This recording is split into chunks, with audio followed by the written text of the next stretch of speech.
Et si les modèles de production employés par les entreprises participaient non pas à limiter leurs externalités négatives sur la nature, mais à la régénérer? C'est le défi que s'est lancé Interface, précurseur sur le segment du marché de la dalle de moquette, dans le cadre de son nouvel engagement environnemental, Climate Take Back, qui vise à inverser la courbe du réchauffement de la planète en explorant de nouveaux procédés permettant à ces usines de fonctionner à la manière d'écosystèmes naturels. Allons plus loin encore. Et si la régénération de la nature pouvait se faire à partir de nos propres déchets? Là encore, une entreprise tente d'innover en la matière. Il s'agit d'Ecovative Design, qui fabrique des emballages entièrement compostables à partir de mycélium et de produits dérivés de l'agriculture biologique afin de remplacer les matériaux synthétiques. Si certaines entreprises tentent d'inverser les tendances en adoptant une logique de production vertueuse et en proposant des produits respectueux de nos écosystèmes, c'est parce que la situation actuelle et à venir nous pousse irrémédiablement à agir. En effet, pour ne citer que quelques chiffres, à horizon 2050, la production annuelle de déchets devrait augmenter de 70%. Et nous aurons besoin de l'équivalent de 3 planètes Terre pour accéder aux ressources naturelles nécessaires si nos modes de vie actuels restent inchangés. Sans parler de la consommation mondiale de matériaux, tels que la biomasse, les combustibles fossiles, les métaux et les minéraux, qui devraient doubler au cours des 40 prochaines années. La viabilité de nos modèles de production et de consommation est donc clairement mise en question. Et cela ne date pas d'hier. Dès la fin des années 1970, l'architecte Walter Staël affirmait que le modèle économique linéaire sur lequel nos sociétés se fondent aujourd'hui n'est pas durable.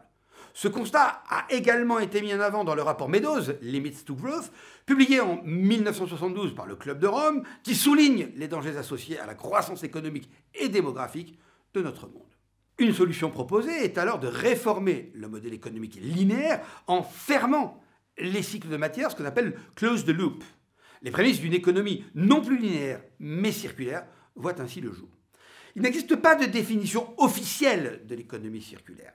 Nombreux sont les acteurs ayant cherché à la délimiter, ces définitions étant finalement complémentaires les unes des autres. Dans le cadre de ce parcours, nous avons choisi de nous appuyer sur la définition du Parlement européen, qui nous paraît être la plus claire et finalement la plus succincte pour aborder les grandes dimensions de l'économie circulaire. La définition est la suivante, je cite: The circular economy is a model of production and consumption which involves sharing, leasing, reusing, repairing, refurbishing and recycling existing materials and products as long as possible. In this way, the life cycle of products is extended. Une économie circulaire est donc fondamentalement différente d'une économie linéaire. L'économie linéaire se fonde sur le triptyque take, make, waste. Je prends, je fais, je jette. Nous extrayons des matières premières, take, que nous transformons en un produit, make, qui sera jeté après usage, waste. Pour reprendre les termes de Walter Staël, consultant et professeur, dont le papier The Product Life Factory a été primé en 1982, le principe de l'économie circulaire est justement de fermer les cycles de toutes ces matières premières. La fermeture de ces cycles exige bien plus que du recyclage. Elle modifie la manière dont la valeur est créée et préservée, elle transforme durablement nos modèles de production et elle remet totalement en question notre manière de consommer et donc nos modèles commerciaux. Ainsi, l'enjeu final associé à l'économie circulaire est celui d'un double découplage. Il s'agit d'augmenter la qualité de vie et l'activité économique tout en réduisant l'utilisation des ressources et les impacts environnementaux négatifs. En effet, l'économie circulaire n'a pas pour but de mettre fin à la croissance. Elle vise à ramener la façon dont nous faisons les choses en harmonie avec la nature afin que la croissance puisse se poursuivre. La Fondation Ellen MacArthur détaille de manière très approfondie la notion d'économie circulaire dans un Learning Hub disponible sur son site internet en libre accès. La Fondation met en avant 3 grands principes sur lesquels repose, selon elle, l'économie circulaire. La réduction au minimum des externalités négatives liées à l'activité économique, c'est-à-dire les déchets et pollutions à l'origine de dommages irréversibles sur la santé humaine et les écosystèmes. Cela inclut les rejets de gaz à effet de serre et de substances dangereuses et la pollution de l'air, du sol et de l'eau. Le second principe est le maintien des produits, composants et matériaux en circulation dans l'économie en concevant chaque produit dans une logique de durabilité, réutilisation, refabrication et recyclage. L'idée est ainsi de considérer les utilisations futures d'un produit ou de ses composants et de penser sa conception afin d'en faciliter les déclinaisons. Enfin, troisième idée, l'économie circulaire repose sur la régénération des écosystèmes, en évitant l'utilisation de ressources non renouvelables et en préservant les ressources renouvelables, voire même en les améliorant, en restituant au sol, par exemple, des éléments nutritifs précieux pour favoriser sa régénération. L'économie circulaire nécessite donc de réorganiser intégralement notre modèle.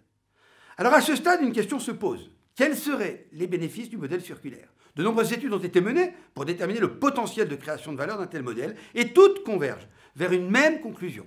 Le développement de l'économie circulaire limiterait bien évidemment l'impact environnemental de nos activités tout en étant créateur de richesses et d'emplois.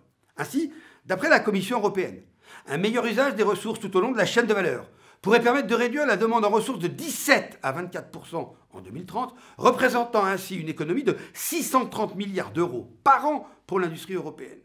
D'après le rapport Lavry-Penel, réalisé pour la société Interface, près de 15% du total des émissions européennes pourraient être évitées chaque année, c'est-à-dire 1200 millions de tonnes équivalent CO2 par an.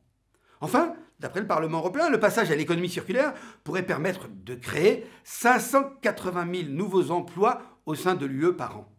Par ailleurs, les nouveaux modèles économiques portés par l'économie circulaire offrent un éventail de possibilités et d'opportunités aux entreprises très significatif. Par exemple, l'écologie industrielle, basée sur la mutualisation d'infrastructures ou de services et la substitution de flux de ressources entre différentes filières, permet aux entreprises de réduire leurs coûts, de diversifier leurs approvisionnements et de disposer de sources de revenus additionnelles.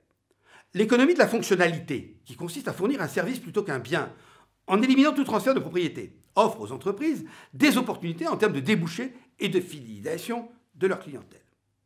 Cette approche permet un regroupement et une forme de recentralisation de la propriété sur des acteurs qui, disposant de matériel en quantité suffisante, peuvent alors contribuer à créer une filière ayant une réalité économique. Ceux-ci sont en outre plus faciles à identifier, à responsabiliser, ce qui facilite également le suivi du respect des engagements qu'ils prennent et ou des lois et réglementations en vigueur sur le devenir en fin de vie des produits qu'ils détiennent. Vous l'aurez compris, l'économie circulaire représente une nouvelle ère, un tremplin pour les entreprises vers l'innovation au bénéfice de l'environnement et de la société. Il serait intéressant d'aborder ici très brièvement la question de la mesure d'impact. Comment mesurer concrètement l'impact environnemental et sociétal du modèle circulaire? Une publication du ministère de la Transition écologique et solidaire datant de 2017 présente 10 indicateurs clés pour le suivi de l'économie circulaire à l'échelle nationale, couvrant tous les aspects de l'économie circulaire et comparables au niveau européen. C'est d'ailleurs un des enjeux majeurs du laboratoire évaluation et mesure d'impact social que nous avons créé au sein de la chaire Innovation et Entrepreneuriat social il y a de cela 2 ans. On y retrouve, à titre d'exemple, des indicateurs relatifs à la fréquence du covoiturage, au nombre total de projets d'écologie industrielle et territoriale, ou encore aux dépenses des ménages consacrées à l'entretien et à la réparation des produits. Nous avons vu les conditions d'apparition de l'économie circulaire, sa définition, sa mise en pratique, ses bénéfices et les indicateurs permettant de la mesurer. La circularité fait son entrée dans l'économie linéaire et a dépassé le stade de la validation de principe. En témoignent les évolutions réglementaires récentes sur la question, notamment en Europe et en France, où les normes et les réglementations ont très récemment pris un virage très important, très fort, en faveur de l'économie circulaire. En effet, fin 2019 était présenté le Pacte vert pour l'Europe, une feuille de route visant à rendre l'économie européenne plus durable, plus verte. Parmi les objectifs mentionnés, on trouve celui de faire de l'Union européenne une économie climatiquement neutre d'ici 2050. Dans le cadre de ce pacte, un plan d'action en faveur de l'économie circulaire a été décidé et lancé en mars 2020, qui présente de nouvelles initiatives à mettre en œuvre tout au long du cycle de vie des produits dans les domaines de l'électronique et des technologies de l'information de la communication, les TIC, de l'alimentaire, du textile, du plastique, des emballages et des déchets. L'objectif est ainsi de changer nos modes de production et de consommation. À titre d'exemple, dans le secteur du matériel électronique et des TIC, les produits mis sur le marché de l'Union européenne seront conçus pour durer plus longtemps et être plus faciles à réparer et à mettre à jour, à recycler et à réutiliser. De plus, les mesures favoriseront la mise en place de modèles de produits en tant que service, c'est-à-dire que les entreprises resteront propriétaires et responsables des produits tout au long de leur cycle de vie sur le modèle de l'économie de la fonctionnalité que je viens d'expliciter. En France, la toute première norme expérimentale sur l'économie circulaire a été publiée en octobre 2018. Faisant suite à la loi relative à la transition énergétique pour la croissance verte de 2015, dans le cadre de laquelle l'économie circulaire est officiellement devenue un objectif national. Cette norme volontaire définit un mode opératoire applicable à tout type de structure ou de territoire afin d'engager la transition vers le modèle économie circulaire. Il s'agit avant tout d'un outil de management permettant de planifier, mettre en œuvre, évaluer et améliorer un projet d'économie circulaire à l'échelle d'un territoire ou d'une entreprise. Par ailleurs, des travaux sont en cours depuis mai 2019 afin de transposer cette norme pionnière à l'échelle internationale. C'est en effet la France qui anime le comité technique de l'ISO, International Standard Organization, chargé de porter le sujet de l'économie circulaire à l'international et de définir un référentiel partagé par d'autres pays. À charge pour l'AFNOR de porter la voix des acteurs tricolores.